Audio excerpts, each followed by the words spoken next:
Yes, hii movie imeanza kwa kutuonyesha ndoa ikifungwa na anayeoa anaitwa Arman na bibi harusi anaitwa Salma. Mahali aliyotoa Arman ni kilogramu 10 za dhahabu ili bibie aishi naye. Huyu bibie Salma ni kiss kweli kweli. Kwa ufupi, itoshe kusema ni mali safi sana. Hapa ndugu jamaa na marafiki wanapiga picha na bibi harusi Salma na bwana harusi Arman kwa ajili ya kumbukumbu ya vizazi vijavyo. Bibi harusi Salma anauliza, mbona hapa simuoni Kiai? Yuko wapi? Kiai ndiye huyu shekhe ambaye amefungisha hii ndoa. Hapa Salma alimfata ili wakapige picha pamoja. Ilikuwa ni mwendo wa kacha. Salma amempigia simu Kiai, anamwambia kuwa tangu apate ujauzito amekuwa akiota ndoto za ajabu, na pia Arman amekuwa akirudi usiku sana sababu ya kuwa na kazi nyingi huenda. Salma anaulizwa, bado unayo yale maji ya baraka? Salma anasema ndiyo, bado yapo. Salma alikuwa hapa akipanga vitu kwenye box, lakini anasikia sauti ya kishindo cha hatua za mtu akitembea. Pia bomba la maji chooni lilikuwa likitoa maji pasipo mtu kuyafungua yato. Salma anafunga hili bomba. Hapa Salma ameona hii chupa. Alipoishika tu, ghafla rangi ya maji ndani ya chupa ilibadilika na kuwa nyeusi tii, pamoja na wadudu ndani ya chupa wanaonekana. Aliona ni kitu cha ajabu kwenye chupa hii na kisha akatoka nje haraka. Huyu dada alimuita Salma hapa. Salma alishtuka, lakini hajaonyesha dalili za kitu alichokutana nacho huko maliwatoni. Hapa Salma anaambiwa, ujue uliamua kuacha kazi wewe mwenyewe. Salma anasema hapana, sikuamua, bali Arman ndiye ambaye alitoa wazo hilo ili nisiwe napata sana uchovu na pia nisiwe nachoka kama ilivyokuwa awali nikirejea kutoka kazini. Hapa Arman amekuja kumtembelea shangazi yake. Arman aliambatana na mkewe Salma. Bibi naye bado nguvu zipo hapa, lakini alibeba hili box kinoma. Wakati huo Arman anamsaidia wife wake kubeba box hapa, lakini Salma haonekani kuwa na furaha hapa. Anyway, tutajua huko mbeleni ni kwa nini. Salma hatimaye amekutana pia na mama mkwe wake hapa. Salma anamtambulisha besti yake anayeitwa Indri. Anasema, huyu naye pia tuliwahi kusoma pamoja naye kwenye moja ya shule ya boarding. Shangazi yake Arman aka Sumi hatulii, ni mwendo wa kubebelea tu maboksi. Wanamwambia, Sumi pumzika basi. Wow, Salma ameletwa huku sebuleni. Ni bonge moja la sebule siopoa. Muangalie na kibox chake mwenyewe. Hapa sebuleni kuna vinyago na picha kadhaa. Salma alikuja kufungua dirisha, lakini mama mkwe wake anamwambia, mwanangu Salma, mimi sipendi mwanga ukiwa mkali, haswa hapa sebuleni. Mama mkwe anamfunda mkwe wake hapa, anamwambia, mwanangu, majirani wa mtaa huu wanapenda kufuatilia mambo ya watu wengine yasiyowahusu. Arman kamleta mkewe kumwonyesha chumba ambacho ameandaliwa na mama mkwe wake na watakachokuwa wakipumzika pamoja, ambaye huyu ni mama yake na Arman. Sasa Salma alikuwa akichunguza kwa makini. Arman anamfata na kumwambia, Salma mke wangu, naamini hapa umepapenda Salma anatabasamu tu. Mama Kijacho lazima umwonyeshe upendo zaidi. Arman kagusa tumbo la mama Kijacho, anamwambia mwanaye tumboni kwamba naamini mwanangu umepapenda pia, na mama hataota tena ndoto za ajabu akiwa hapa. Besti yake Salma ambaye ni Indri kaingia humu chumbani. Anasema, samahani kwa kuwaingilia, mama anawaita tukale chakula cha usiku. Hatimaye usiku umeingia. Salma ana swali hapa kabla ya kulala. Arman huyo anapita hapa, lakini anasema yeye anatangulia kwenda kulala. Salma alimwongelesha Arman pale kitandani, lakini hakumwona, ili hali ameingia hapa sio muda. Ghafla mlango unafunguka hapa, anaonekana Arman tena. Salma anashangaa,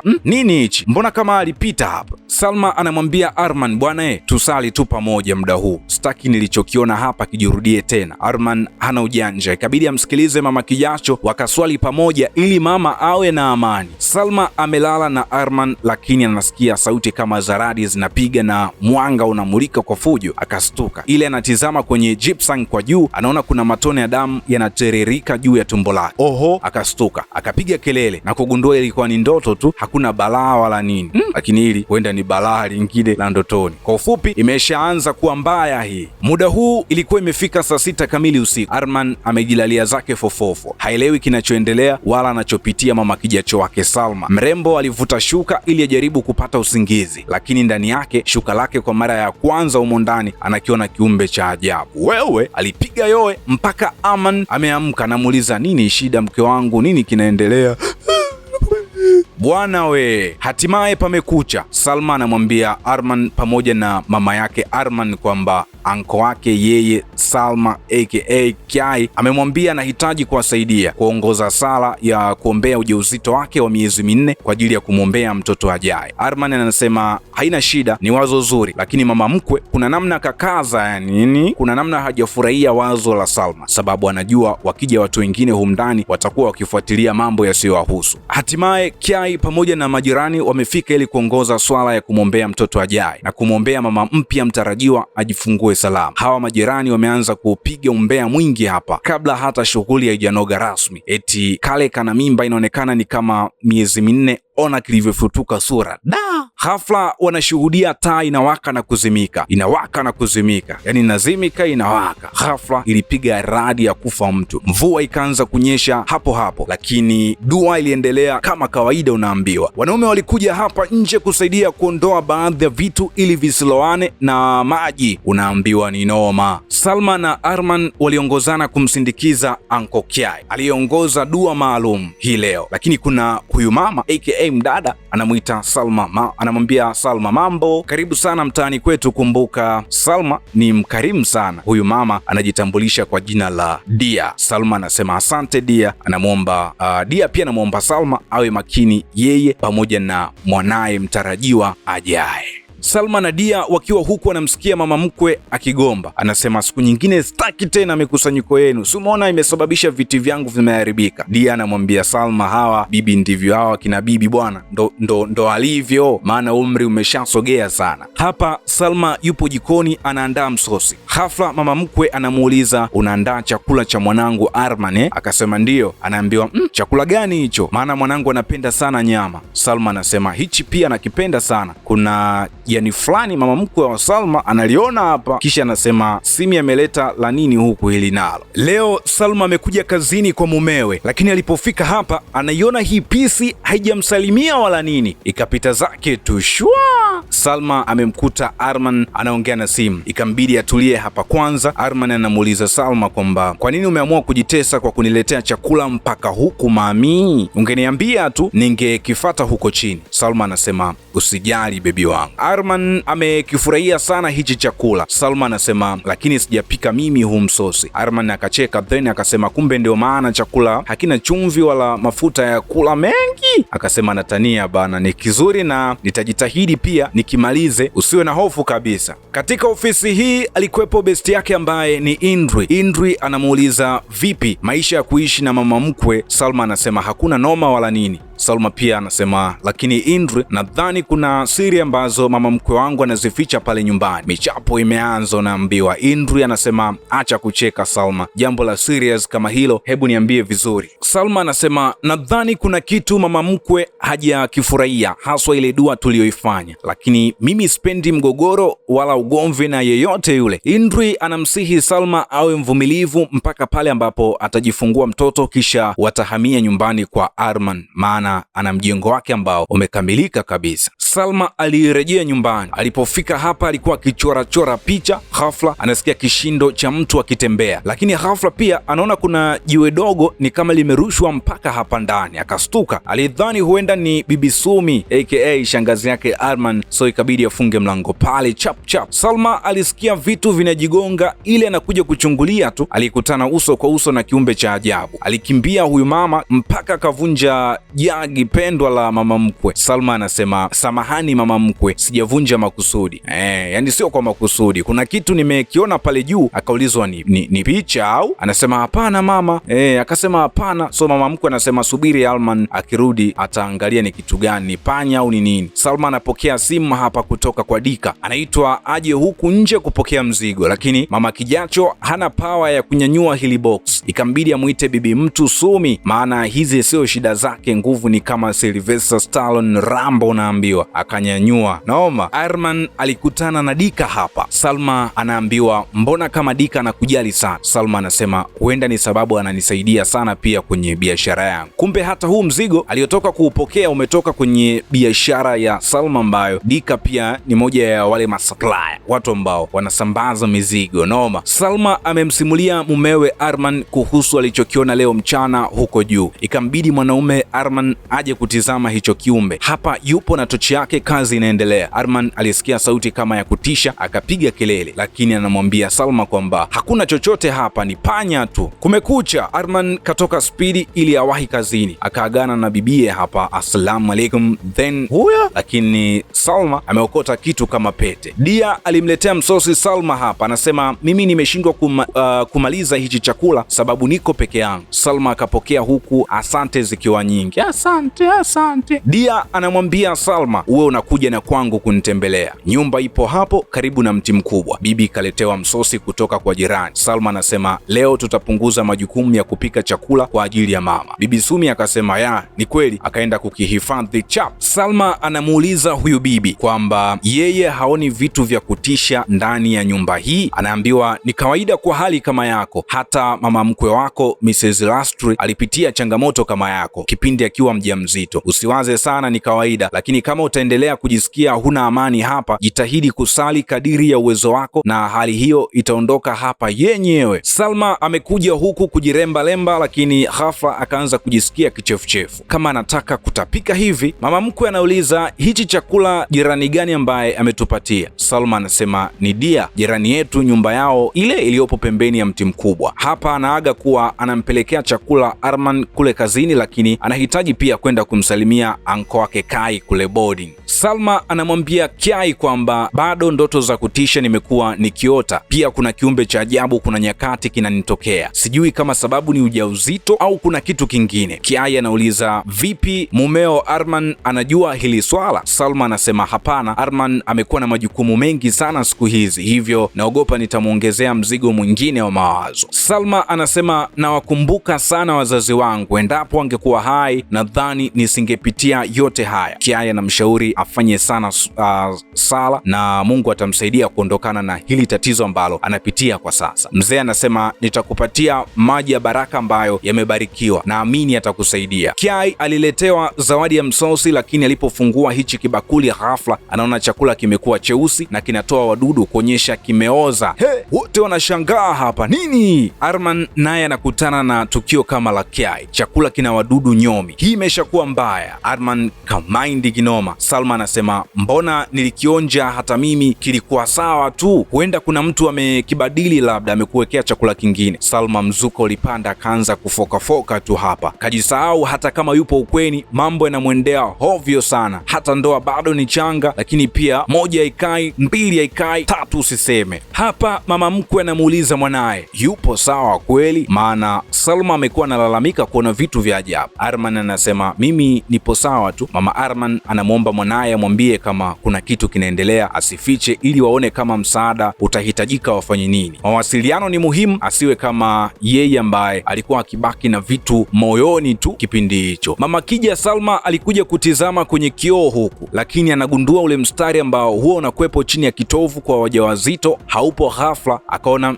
hii si hali ya kawaida. Akiwa anashangaa anasikia kuna sauti ya Arman inaongea huku ikiwa inaelekea nje, ikabidi atoke kuifata. Alipofika huku nje haoni kitu. Ghafla kwa nyuma anaitwa Salma, ili anageuka tu anamwona bibi yake Arman. Sumi anashangaa mbona nimesikia sauti ya Arman? Akaambiwa hayupo hapa. Bibi Sumi naye wakati anarejea huku ndani anashangaa taa zinawaka na kuzima ghafla. Hapa chini anaona kivuli cha kiumbe wa ajabu, akapiga kelele, unaambiwa bado ilikuwa ni usiku. Salma amerejea chumbani kwake, alikuta Arman amelala usingizi mzito sana. Simu ya Arman ilikuwa ikiita. Arman anasema achana nayo, nitaiangalia kesho hapa, na usingizi mzito sana. Salma alimisi vitu fulani hivi, anamgusa Arman, lakini mchizi anamwambia mkewe kuwa amechoka, wapumzike.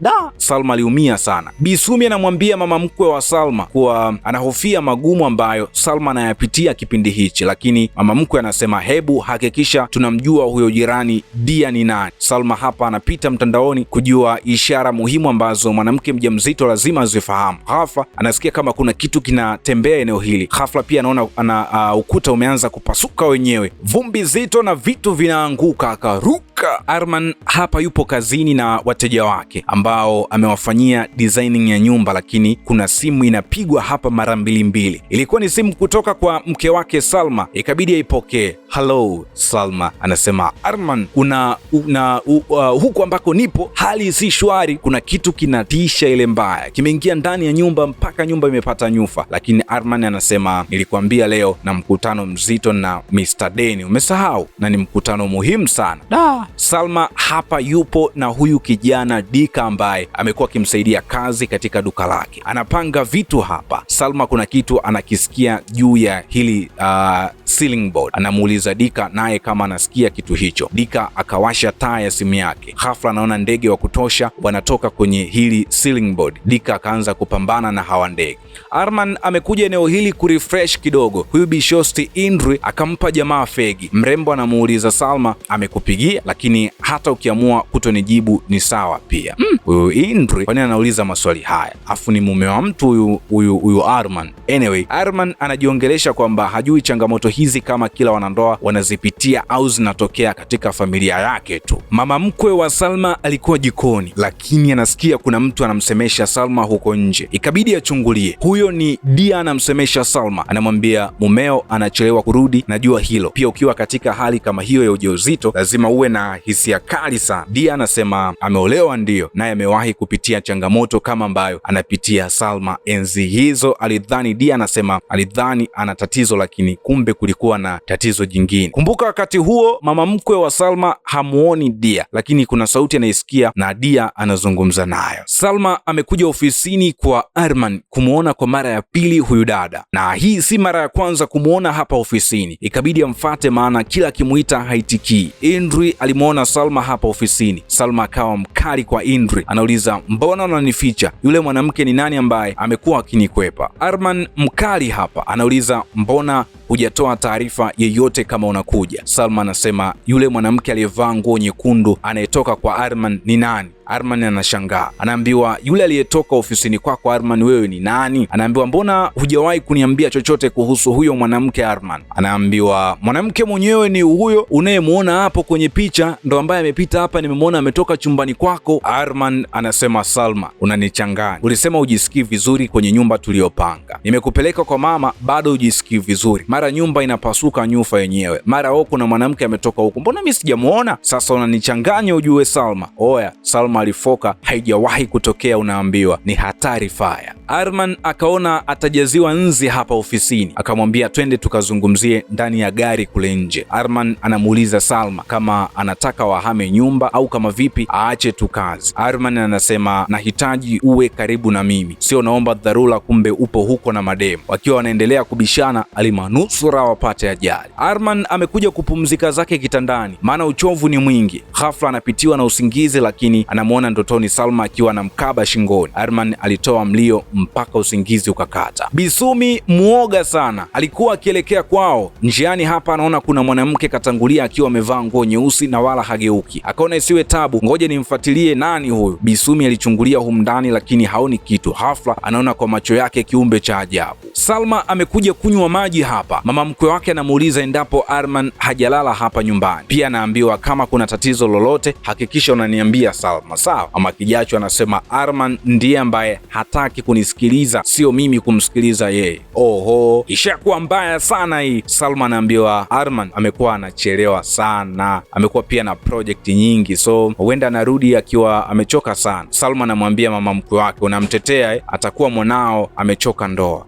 Bibi anamwambia mkwe wa Salma, nimeenda kuiangalia nyumba ya huyo jirani Dia, haina kitu chochote ndani, ni kama pagale. Pia nimetokewa na kiumbe cha ajabu pale pale.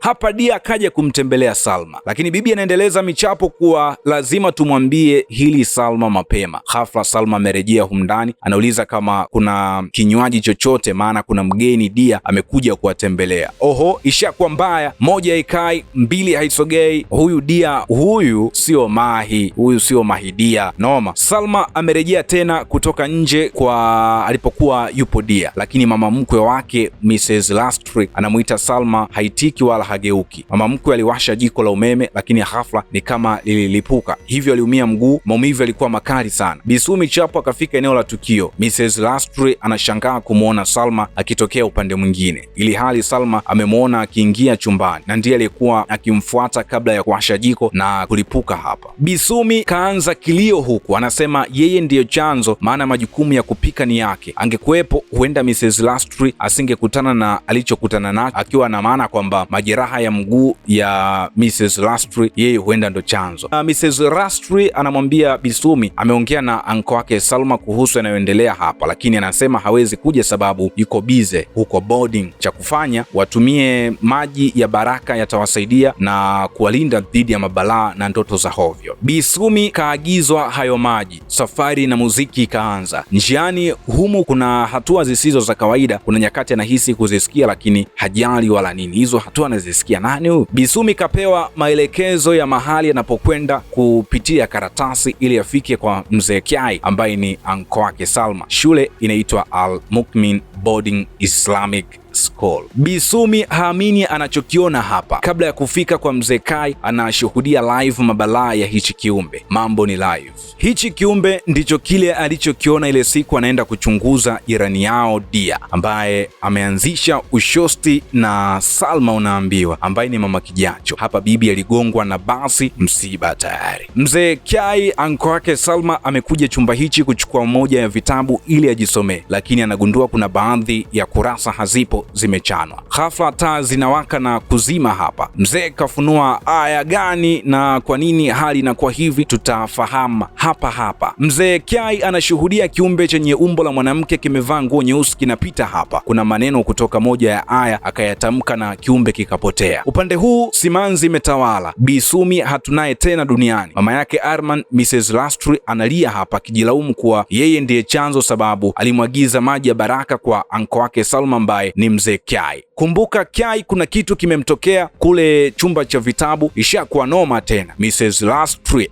aka mama mkwe anasema mwanangu Arman, na shaka kifo hichi cha Sumi kina uhusiano na rafiki yake Salma ambaye ni Dia. Pia huyo Dia huenda yupo nyuma ya ndoto na vitu vya kutisha ambavyo vinamtokea mkwe wake Salma. Mama mkwe ameona isiwe kesi, ngoja amwambie ukweli kuhusu rafiki yake Dia. Anasema kabla Sumi hajafariki nilimwagiza aende kuchunguza anapoishi Dia, lakini hakukuwa na mtu anayeishi pale isipokuwa Dia tu. Pia nilikuwa nikichunguza kwa kuchungulia kila ulipotoka nje kuzungumza naye Dia. Nilikuwa naona ukizungumza peke yako Salma, yaani Dia hakuwa anaonekana. Salma haambiliki kuhusu Dia, anasema mama, unataka kusema mimi ni chizi? Salma hakutaka kumsikiliza tena Mrs. Lastri, ikabidi atoke pale. Usiku huu Salma akiwa ameshika chupa hii ya maji alikuja nyumbani kwa Dia. Alipogusa tu mlango, ghafla Dia akaufungua. Dia anasema hatimaye Salma, umekuja nyumbani kwangu leo. Hapa Mrs. Lastri alikuwa amepitiwa usingizi sebuleni, lakini anasikia mtu anaburuza miguu, akaanza kuita Sumi, Sumi, Sumi, Sumi. Hapa Dia anamwambia Salma ukweli kwamba nilikuambia wale hawakupendi, lakini wao wanajijali, yani wabinafsi sana. Wakati huo Mrs. Lastri ni kama mchezo hauelewi, so amekuja huku nje, ameuona huu mfagio, ile anaoshika anaona damu mkononi mwake. Hofu ni kubwa eneo hili. Huku nako Salma kajazwa maneno ya hovyo kuhusu familia ya mumewe Arman. Dia alimuhagi Salma, lakini ghafla ile chupa ya maji ya baraka ikabadilika rangi na kupasuka pale pale. Salma alishuhudia kiumbe cha ajabu. Ngoma ishakuwa nzito hii, umeme ulikatika pale pale na ghafla Dia amegeuka kiumbe cha ajabu. Salma anashuhudia chakula alichowahi kuletewa na Dia kipo hapa mezani. Mrs. Lastri huku tena anashuhudia. Mzee Kiai anaonekana na jicho moja, lakini anaomba msaada, mambo yameshaharibika. Akatoka nduki. Sasa hii inaonekana ni kama ndoto ama ni kweli, ama ni Kiai ama ni hili jini, tutajua. Anakuja huku ndani, kabla hajafika anakutana na Dia akiwa amevaa nguo nyeusi, na hii ni mara ya kwanza. Analia tu, unaambiwa. Huku Salma kuna aya ikabidi aanze kuzitamka. Kiumbe cha ajabu kimemtokea tena, kinamuuliza umeona nini Salma? Wakati Salma akiwa anasali, kiumbe kinacheka kizombi. Salma na ujauzito wake alitoka nduki kuelekea nyumbani. Salma anaita humndani, mama, mama Arman, mama. Kimya. Alipofika ngazi hii anakutana na kiumbe kile cha ajabu kinashuka ngazi. Alipogeuka anamuona yule mwanamke aliyewahi kumuona ofisini kwa Arman. Upande huu anamuona Bisumi katika sura ya kutisha. Hatimaye hapa sebuleni amewekwa mtu kati na vile viumbe vya kutisha vyote unaambiwa noma. Kisha viumbe vyote vimeingia kwa mtu mmoja unaambiwa Tariq. Salma alisali hapa, kiumbe kikapotea. Shwa. Salma alikuja nje spidi. Mvua ilikuwa inanyesha, radi za kutosha zinapiga. Alikuja kwa besti yake Indri. Salma anahitaji apelekwe kule boarding ili akaonane na mjomba wake Kiai. Ana hofu maana hajui hata mumewe Arman alipo. Indri hapa anaona hichi kiberiti, anashangaa kimefikaje huku maana ni cha mumewe. Salma akaanza kuzunguka ndani ya nyumba hii, anahisi huenda mumewe akawepo hapa. Ghafla Salma anamkuta mumewe Arman chumba hichi. Arman anasema nimekuta pale nyumbani mama hajitambui, ikabidi nimpeleke hospitali. Hata hapa nimetoka hospitali. Salma anasema muda wa kazi za ziada ndo huu kumbe uliokuwa ukiniambia. Salma anamwambia Indri, kumbe wewe ni katili kiasi hichi, siamini ninachokiona. Indri, mimi ni rafiki yako na kwambia kila kitu changu, kumbe nayo kumbe haya ndio malipo unayonifanyia bibie. Haelewi unaambiwa. Oya, Salma akaona hichi hakijielewi Indri akakilamba kofi. Salma anasema Arman, tafadhali nipatie taraka. Salma alitoka nduki hapa akapanda taksi haraka na kuondoka. Anko wake Salma Kiai anasema kuna kitu kinataka kuvunja ndoa yako Salma. Kitu hicho ni jini. Huyo jini anaitwa Dasim. Anaambiwa lengo la huyo jini ni kuua uhusiano wa binadamu. Salma anakumbuka maswali aliyokuwa akiulizwa na Dia wakati ule. Kiai anasema kitabu hichi kinaitwa Shams al-Maarif, kilihifadhiwa mahali ili kisitumiwe vibaya, lakini kiliibiwa. Popote kinapotumiwa anatumika jini Dasim, ndiye ambaye analeta matatizo ndani ya ndoa yako na Arman. Kiai aliamua kuwafanyia dua maalum Salma pamoja na mume wake Arman. Kiumbe cha ajabu kilifika eneo la tukio na kuonyesha mabalaa yake. Kiumbe kile cha ajabu kilimwingia Salma, kilileta balaa unaambiwa. Kiumbe hichi kinataka damu tu, sio mambo mengine. Kitu kibaya ni kwamba pepo aka jin aliacha kumsumbua Salma, lakini ujauzito wake Salma ulitoka. Na movie imeisha kwa staili hii. Ni bonge moja la movie ambayo ina mafunzo, movie ambayo inaonyesha kwamba unapoingia kwenye ndoa sometime kuna changamoto ambazo mnaweza kukutana nazo, so inabidi mwe wavumilivu wakati wa kuzitatua na vitu vingine kama hivyo. Lakini mwisho wa siku movie imeisha kwa namna hii. Usiache kusubscribe, kulike, kucomment na kushare ili tuwe tunapata madini makali na movie kali kama hizi. Na nilikuwa busy kidogo siku 2-3 hizi ama wiki hili moja, so narejea kwa kasi ya ajabu na movies zitakuwa ni back to back. That's what's up. Hii ni Damarika.